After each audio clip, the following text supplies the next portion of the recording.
Hey, everybody. Sorry about that. We had got to talking and this little thing shuts down. So I wasn't sure if it was going to shut the whole thing down or not, but we're back. So welcome to Wisdom and Grit. My goal with this show is to introduce you to the men of the world who build impact and create lives of impact so that we can celebrate them and work together to fulfill the call of masculinity in our homes, our communities, and the world. I'm your host, Cory HUDDLESTON, and in today's episode we're going to cover the strategic influencing and the authority building to create on-demand celebrity. At the age of 24, our guest was on parole for assault with a deadly weapon, totally hooked on crack cocaine, drinking nonstop and barely hanging on to his job as a chef.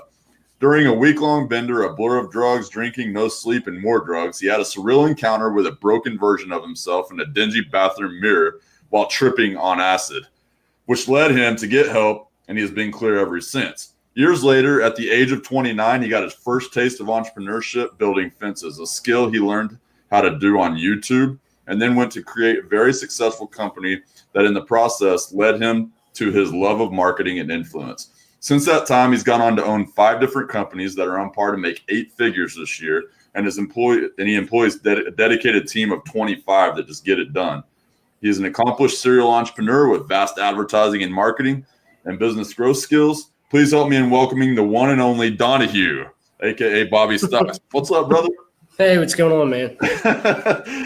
Man, dude, I got into your story and even more. We had met, a couple months back, but as I started kind of diving into the life of Bobby Stocks, bro, it's a ride. Yeah, it certainly aged me. Yeah, man.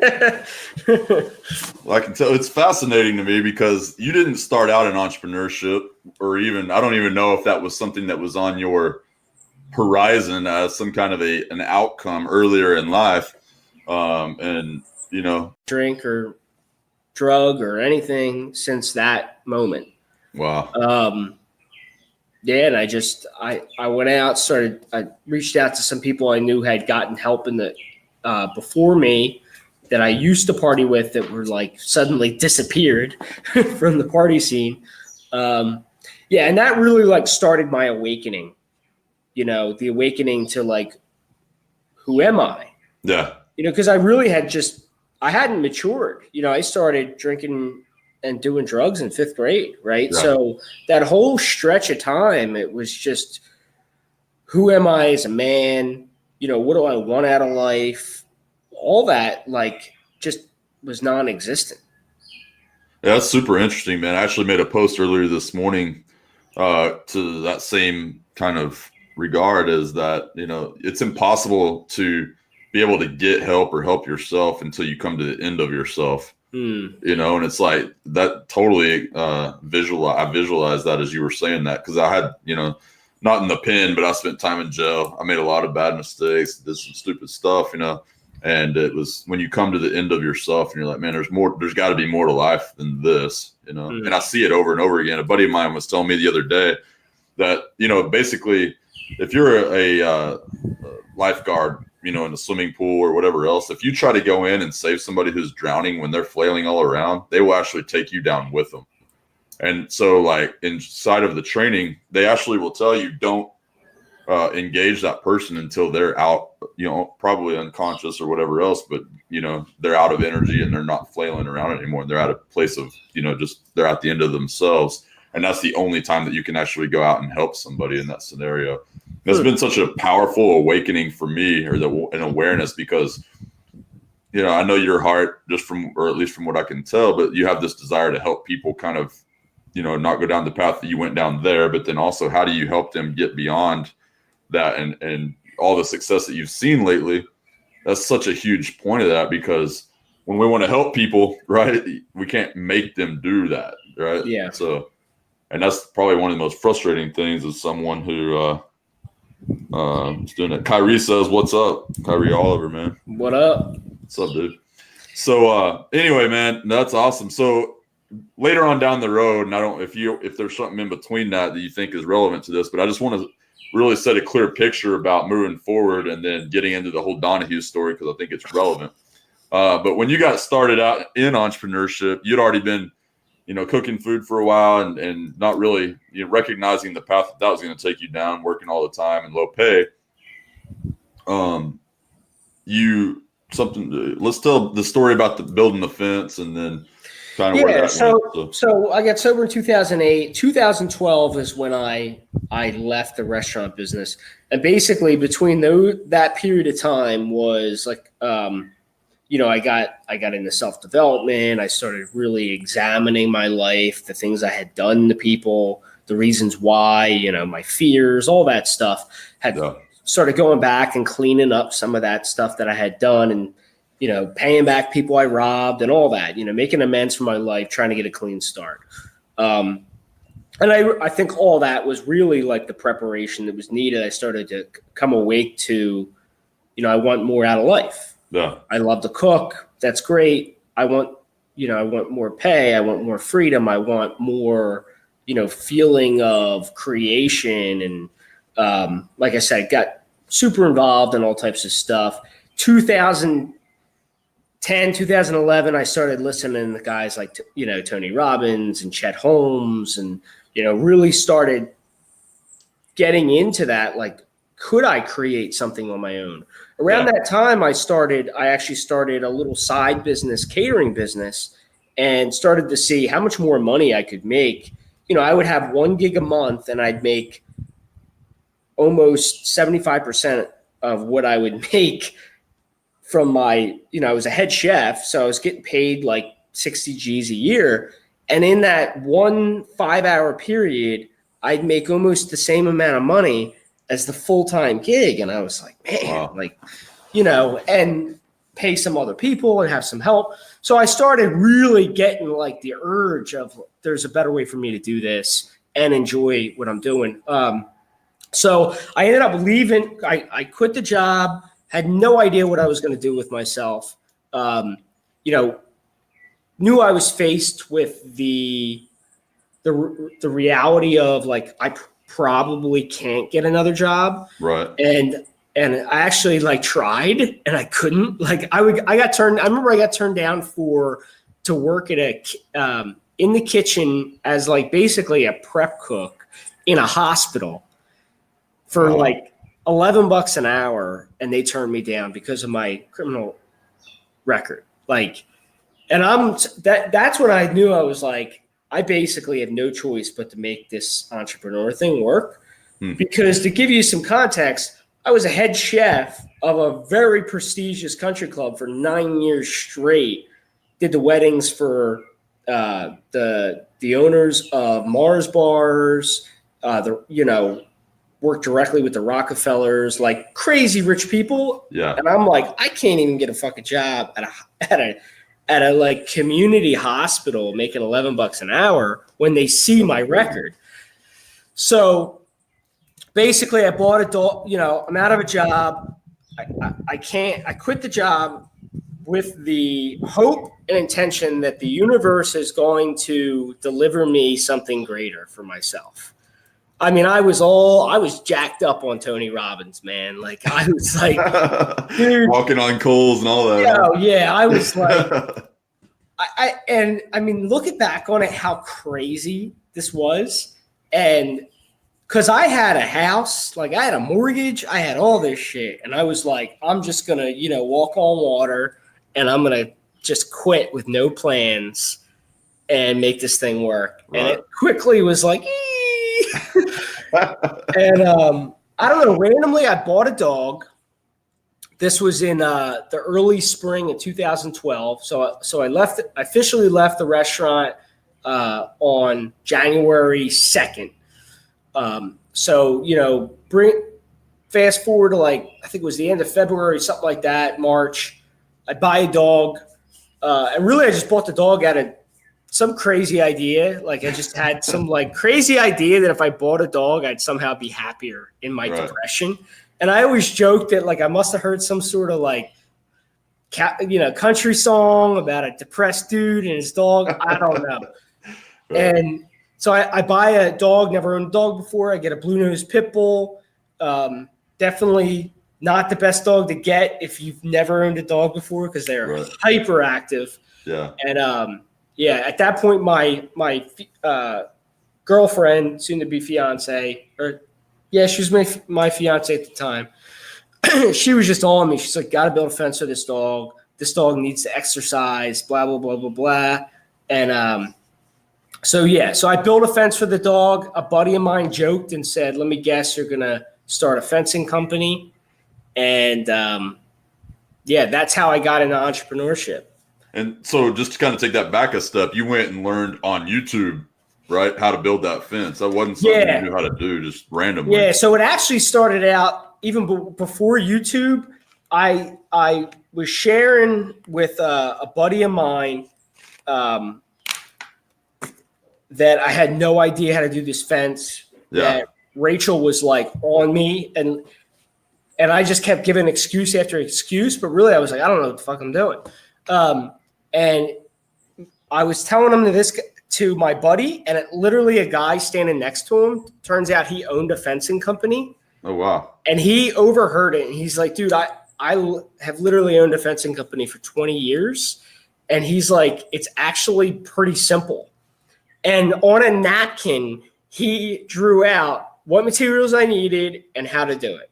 Huh. And he's like, you just need instant concrete, post hole digger, and a string line and a little level. So that guy gave me the confidence to like, all right. To go and become his greatest competitor. Yeah. So we did end up becoming competitors. Yeah. So that's where it started. And then basically I posted some stuff on Craigslist, started getting inquiries back. And then I was like, all right, like I really need to know what I'm doing here. Cause the first fence I built, dude, that thing was crooked as hell, man. Crooked as hell. And then I just started using YouTube to learn like what different type of materials there was and different strategies and stuff like that. And really what got me into having to understand marketing. I mean, from an elementary grade level, like I had no idea what a landing page was, why you needed to collect contact details. Like it was pretty base level at that point. And all of the stuff I figured out was always because of like, what problem am I facing right now? Like I remember when I first learned what a landing page was because I ran my first Facebook ad in 2012 and I got all these people messaging the page, but I couldn't get their contact information. Because when I'd go to message them back, they would never respond. So I'm like, man, if I could just get their phone numbers somehow, I would call them. And then I was like, how can I get their phone number? And then I was like, well, maybe a contact form on like a website. And so it was like very like just building blocks like that. Like problem, how can I figure this out? Another problem, how can I figure this out? So it just came, you didn't know what a landing page was per se prior to that? You just kind of figured it out. That's interesting. Yeah. So it obviously didn't let not knowing get in your way, it sounds like. Yeah, I mean, if I look back, it was just like I need to generate some income. And just kind of more like MacGyver in the moment, like what do I need to do to figure out this problem? Yeah, that's really interesting, man. So that obviously kind of turns you on to marketing and influence and that kind of thing. And you were able to build that into a pretty successful company, right? Yeah, but I shut it down in 2015. And basically at that point, it was like, I realized that marketing and advertising was my thing. Yeah. And when I shut it down, we had 2 crews. I had sales guys. We had just started renting a warehouse. So it was like established, and all that was off the back of Facebook ads. I mean, we just crushed it with Facebook ads. Is that still primarily where you're focused? Is on Facebook ads side? Yeah, now we're into like YouTube and Google and all that stuff. Yeah. Okay. But that's like then it was. I built landing pages myself using optimized press. That's crazy. And just doing selfie stick videos and stuff like that. Yeah. So as far as just a kind of a sidebar here, but like on the other ads and stuff that you're running, are you doing those? Or are you now letting your team handle that, or what's your? It's a combination. So we got 3 different businesses: a software company, a local ad marketing agency, and then a high ticket marketing agency. The ads that I run right now are the high ticket ad agency stuff, very high spends, and the sales are super high ticket. So the other stuff's been delegated, and the team handles that, and I always stay kind of in like, where are we moving towards, and the CEO position. Yeah, and kind of figuring out those complexities. So when you say high ticket, everybody has like, there's always this kind of loosely out there. What does that mean to you? It's like anything like 3K and up is really kind of where we start at. Yeah. Like 3K to like 30K offers, stuff like that. Yeah. Are you typically leading people back into a sale from that? I'm sorry, not a sale, a call. Is that how you find that those are work? Yeah, I love sales guys. Well, I love to hate sales guys, but I prefer that method of selling. Yeah. Than anything else. That's where it's at for the high ticket, I guess. It's pretty hard to close them. Yeah, I mean, I've gotten funnels to work at like, $2K, $2,500 price points with no salespeople. Yeah. But it's just, they become much harder to scale. They can be problematic. Yeah. Unless your market's big enough.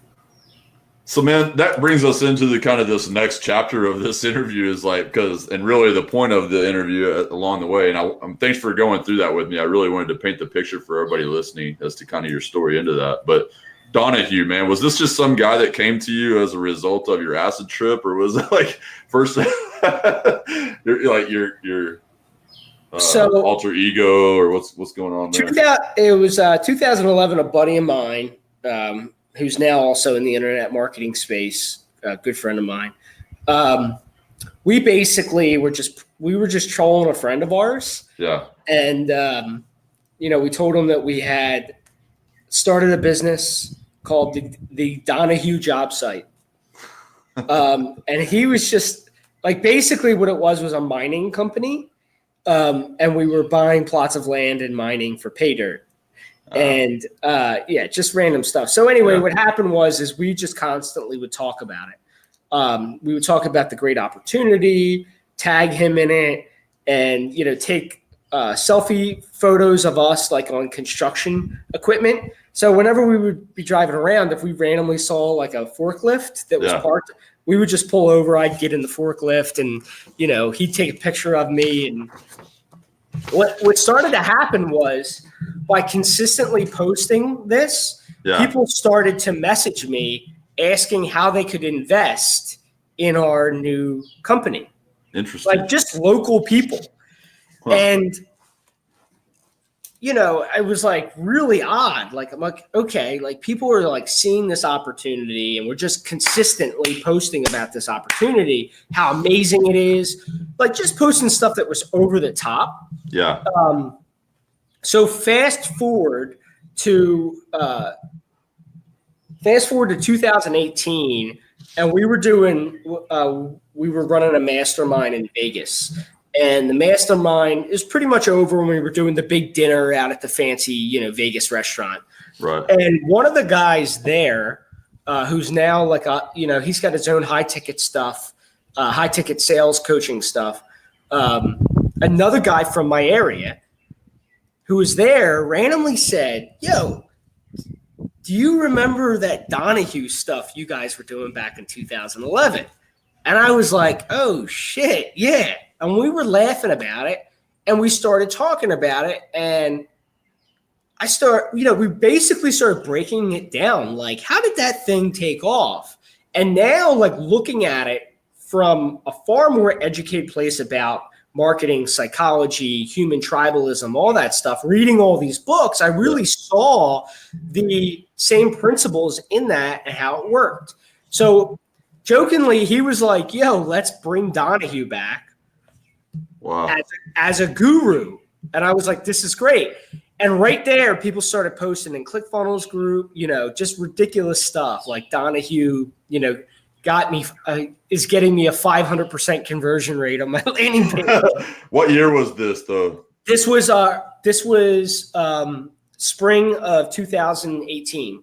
Oh, okay. So, that's about when I remembered it, seeing it. So we were just like, you. we were just like, let's just start talking about Donahue like a guru.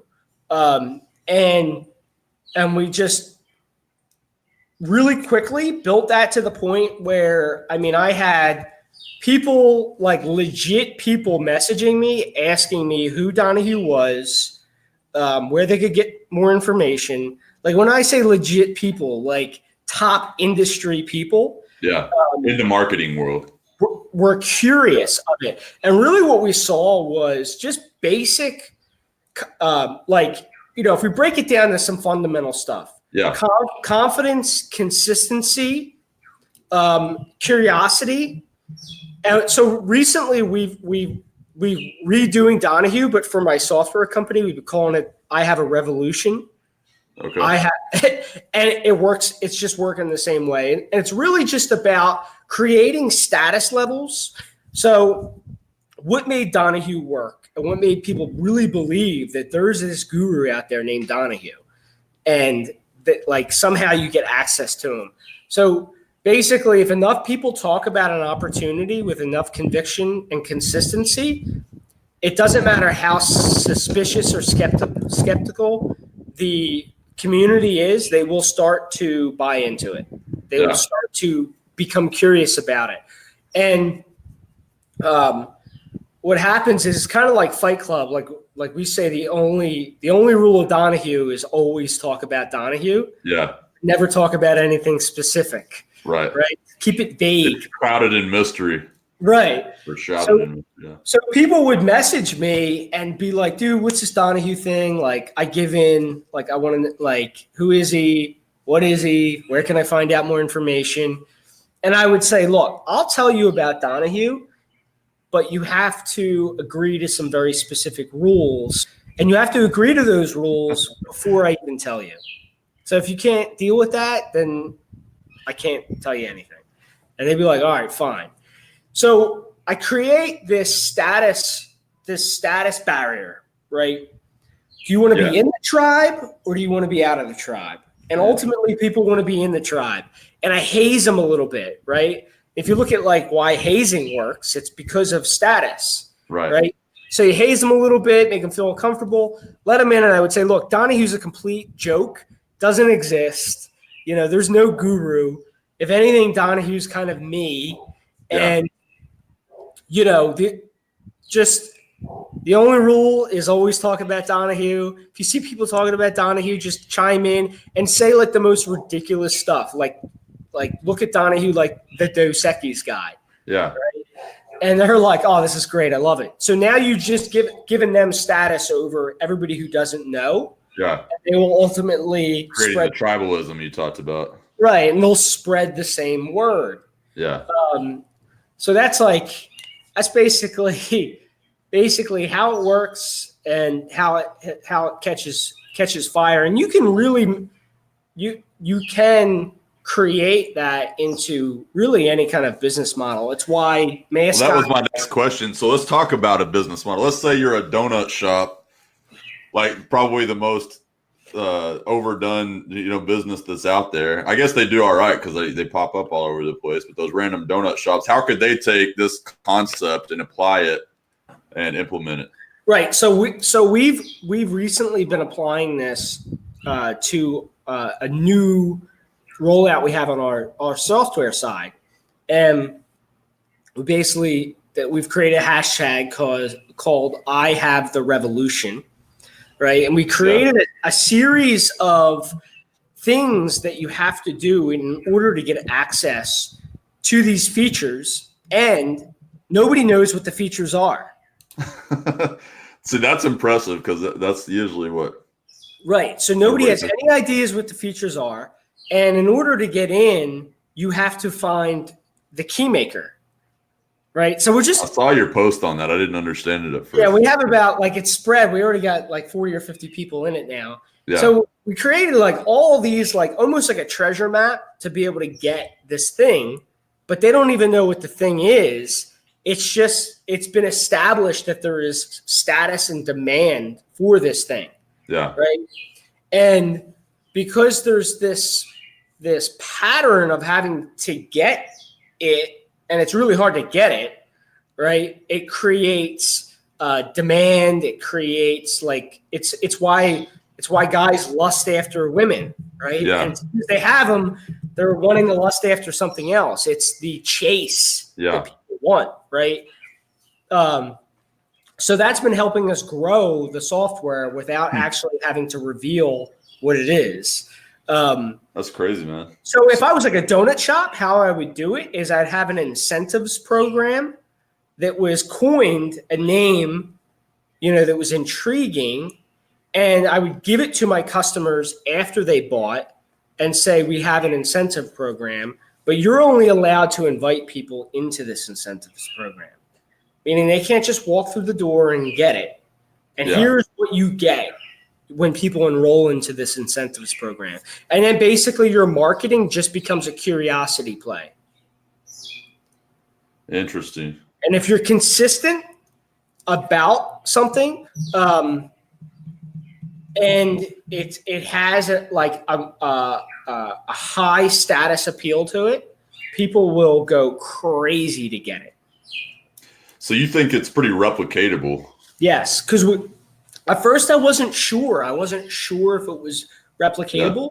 Yeah. And then as we've started to do it in the software, we were able to catch steam with it within about 4 days. Do you think that's because you were behind it and you already have a significant name in marketing and that world and all that kind of stuff? Or yeah, I mean, you need if you want it to pick up quick, you need an audience of buyers who knows who you are, right? So if you're any kind of business, you need a buyer pool already. Yeah. But essentially, if you look back at how we manifested Donahue, at that point, I had a very small core set of influence at that point. Yeah. But really, we only needed about 4 people to ask the same type of leading questions consistently enough to get more people to ask, and then more people to ask, and then more people to ask. Like if I had a roofing company, I would just randomly name some sort of process. Like I would take mechanism and I would then start branding the mechanism and referring to it like it's this otherworldly process, right, in a joking manner, and have just a few of my employees do the exact same thing and do it enough that it started to really draw on a lot of intrigue. Interesting. And you would have customers then probably saying like, what is this califragilistic, roofing system that you have? And I would just jokingly say, oh, it's actually kind of a joke. We were on the roof and we kind of made it up, but it is a system that we have. We just, it works really well. And they'd be like, oh, that's funny. Well, it fits into that whole unique mechanism thing, that a lot of times you talk about whenever you're trying to establish brand dominance anyway. Yes. So there's a lot of the core principles that you're using. You're just doing it in a unique way where it's almost seemingly building like this master authority almost overnight to some degree. I mean, it's pretty. Yeah, and the key, like the difference of it is that creating status and creating separation. Because even like just with that example of a roofing client, if the roofing client was so intrigued and be like, what the hell is this thing that you keep talking about, and I see all these people posting about, right? Because it's a great organic, anything that you can grow it really organically, quickly. I would then, as long as I make it that it's a secret, and I'm like, look, don't tell anybody that this is kind of just like a prank. Yeah. Just go along with it. So because they fell for it, right? They want to raise their status by now getting other people to fall for it. Huh. If that makes sense. Yeah, because it's like making them part of the club. Right. Now they're not fooled. It's a giant fraternity, dude. They're not fooled anymore. Now they're fooling other people, right? Yeah. So now they've gotten to graduate from being the person who got hazed to being the person who hazes. That's crazy, man. So, just like, do you believe that that's ethical? I guess on that end. Well, That's questionable. Yeah, a whole other conversation. But I mean, like it kind of is. I mean, in a lot of ways, all you're doing is just.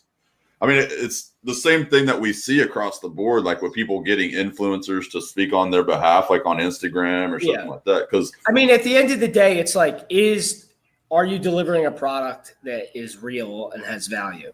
Like that's that's the bigger. That's where you could see, and we've seen plenty of internet marketers or just businesses in general that have used these type of principles and then not had an actual product. I mean, look at the Fiery Festival, like that. Oh yeah. They just really that's a perfect example of this. They utilized in vagueness and status and all that stuff, and then there was nothing there. Well, so what's interesting to me is like you were able inside of the ClickFunnels community to once you were in a contest or something. So you were able to get Donahue to go rank #1, like this character, right? Yeah, so it picked up so much steam that so the #1 influencer was Donahue, ClickFunnels influencer for 2019. Which is like, this is what blows my mind about this, Bobby, is like, dude, that is like literally a community of the top marketers in the world. Yeah. And you were able to rise to #1 inside of that. With somebody got pissed and was like, "It's not a real person." It was like Chad Trudeau or whatever, who was #1, and he was, "It's not a real person." And it got pulled off, and then it was back up to #2 again. Then it got pulled off, and then at that point, I was like, "Okay, this is the perfect opportunity for me to cash in that I'm Donahue." Right? Because all the people commenting knew that I was Donahue, and if you look at it, we do have a real coaching product that people actually get amazing results from. Yeah. Right. So Donahue was also a way that I was able to talk about myself. So here's a completely different way that we used it, which you can use it in any business. It was a way for me to project my ideal self. It was a way for me to brag about myself, but from a third party standpoint. Yeah. So I passed the power on to Donahue. Right. That's so I could talk about whatever and people wouldn't judge me, because you can't talk about yourself in that way and have people accept it. But it's third party influence. And then what I did was, once I casted the influence on the Donahue, I then started to gift it back to myself by making me Donahue's confidant. Freaking genius, dude. Yeah, that is. It's like how the Pope does to God, right? Right. Oh wow, yeah. Pope says, people are like, okay, shoot, dude, that's powerful. Yeah. So I knew during the ClickFunnels thing that this was the ultimate opportunity for me to cash in on that by revealing the true identity of Donahue, which then moved me up to #1 influencer in ClickFunnels within 30 minutes. Because I said, Donahue, I'm Donahue, and then everybody. Yeah. Well, if they're at all like, if they at all have any kind of chops in the marketing world, you have to be impressed by that. I mean, so I would have ranked you #1 just because of that, that's pretty phenomenal, man. So do you got to go speak or something at the ClickFunnels event, or what was the prize for that, or was it just accolades? Yeah, it's just accolades. I got on, they put me on ClickFunnel Radio, and I talked. Dave Woodward reached out, because then they ripped my name down, and I was like, whoa. And then my name was pushed back up again. So there was like 4 total events that happened, and people were like, what the hell is going on? What's ClickFunnels up to? Why are they doing this? And then people were like, wait a minute. The only people winning this, everybody who's in the top 4 or 5 all basically work for ClickFunnels. And then there was me. Wow. Right. So it was kind of like rocking the boat a little bit for them. And that was basically it. I had just won a 2 Comma Club award too. So they were like, well, we can hurry up and get that done and you can get presented. And so it was funny, but it's definitely the principle of a mascot, and any business can have that, right? Any business can have a symbol. What that symbol does is it allows you to throw over the top marketing, at it. Yeah. Or a system. Again, like what you said with the most interesting man in the world, that's a perfect example. Right. With that. Because he's like, everybody quotes that.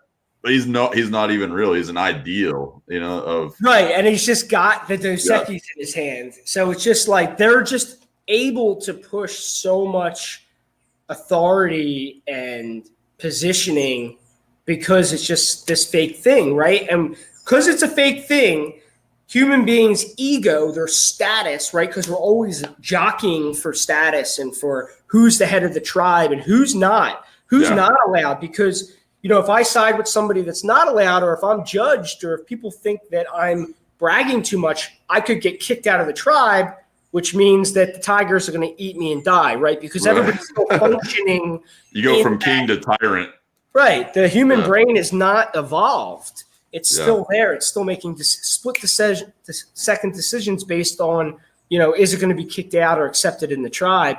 And it's such a great way to, and I've seen a lot of like the guys that we've coached start doing it where they're naming their system something really like one guy calls his system the UFO method. And, and he's just always like blasting all this stuff on it. And it starts to get people intrigued. What is this UFO method? Where did you learn it from? That's another great way to dim in the ego enough to become curious, right? Because also being curious about something means that you're going to have to drop your status. Right. So the benefit to you has to be well above you dropping your status in order to find out more information. Yeah. And this guy has people saying like, where did you learn this UFO method? And he'll be like, I learned it from this weird, this weird guy who's not known in the marketing industry. And now people are like, Oh, wow. Yeah, it's so like fundamentally prevalent. We even use it in our sales process organically. People will reach out to me and then I'll say, why didn't I put you in contact with the guy who coached me? And they're like, who's that? And I'll drop them in a conversation with my partner, Rob, and then he closes them. Wow. Right. So there's all different types of ways you can constantly create these, open loops, really. It's just a bunch of open loops, which the human brain hates open loops. Well, and what's so odd about it, like, it's not something that's just inherent, right? I mean, like I'm sitting here trying to think through this as you're talking about this and like how I could apply it in different areas. And I'm like, I keep running into barriers and I don't know if it's my own mind saying, oh, no, you can't do that or whatever. Or if it's just like, because it seems so intuitive. I mean, what you're saying, but at the end of the day, it's like when we're doing things a certain way, it's a new way of thinking to some degree as well. So yeah, pretty fascinating, man. That's awesome. So you've been able to grow a significant company. I mean, you're doing pretty good revenue every single year now as a result of that. Involved in running multiple companies now, which that's impressive, man. As a business owner, I've got to take my hat off to you, man. Doing more than one company is. I won't bullshit, man. There's most weeks I work an insane amounts of hours. Yeah. And it's just meeting after meeting after meeting after meeting. And then when all the meetings are done, I can then go do the work. So yeah, right now we've scaled so hard in like 2 years. So now we're starting to like plan and sink into like, okay, how do we stop scaling and how do we start optimizing and adding more products on the back end? Because if your business is like if you're always focused on how do I acquire more clients, it's very hard to ever find real traction and peace of mind. Yeah. You need to find out how to acquire clients at either break even or a profit, right? It's much easier to acquire clients at break even and then make your money in the back end. Right. So the last 2 years has been, how do we make a ton of money acquiring clients, which is an amazing skill set. And we've been able to figure out how to do it, but it's a nonstop battle. Is that what you're teaching people? You said you had a course, and I know you've got like some company where you're actually doing a bunch of courses and stuff like that too. But yeah, we have like 7 courses right now, and our main course where we've been coaching like agency owners, coaches, consultants, entrepreneurs. We've never advertised it. We're about to start advertising it huge. So we've been building it for 2 years. We have about 300 people in it. We have a lot of successful guys in it that have gone big themselves. that kind of started with us. Yeah. And yeah, we just recently, we have a big marketing promo that's going to be coming out for it. A legit like movie that we made, like hour and 20-minute movie. Wow. Where we just walk through, like, we had like 20 some, but we only were able to, I spent 2 months traveling the country with my video guy. Yeah. So we're basically just showcasing, the journey, the long-term journey. Like, one thing I see in the market, it's like everybody's posting screenshots like, oh yeah, my students just closed a 5K deal or 3K deal. But we're going to show you what it looks like to have people come in that were like legitimately not making any money on payment plans to like 2 years later now like doing 50, 60, 100,000 or more a month consistently in their business, and like they actually have a business. Yeah. It's consistent and scaled, which in my opinion lacks in the marketplace, right? Yeah. It's like there's so many people that are like, what are you saying, proof? Well, proof of long-term consistent results, right? Yeah. It's like if you want to everybody wants to build a business that's there a year, 2 years and on, right? But I feel like the majority of programs out there, their whole programs are being pushed and marketed by the quick wins get to the next that level, their students like, really, are getting. Gotcha. Right. And the thing. Yeah. So what do you think is perpetuating that? You shut down there. You were about to. I was saying. I was saying. I feel like most programs that are being marketed today to entrepreneurs are pushed, and like the majority of their growth is coming by the owners pushing testimonials from quick wins. Right, a guy got in, they closed a client for super high ticket, but you never see like what really happened. Did the client get results? Did that student go on to sign more clients? Was he able to build a business with systems? Like, the reason you don't see any of that shit is because 9 out of 10 times the story ends badly, which is the client signs somebody, the client doesn't renew, and that student ends up going back to broke and burned out. And the reason I know that is because I have a white label agency, and we run white label ads for at times hundreds of other marketing agencies, and we hear the stories. Yeah. Their inability to set client expectations, their inability to have client retention, their inability to continue to prospect and have a system that actually works. Yeah. Right. So that's really what we want to bring to the market is that, building, especially an online, freedom-based business, it's a real business. It takes real work.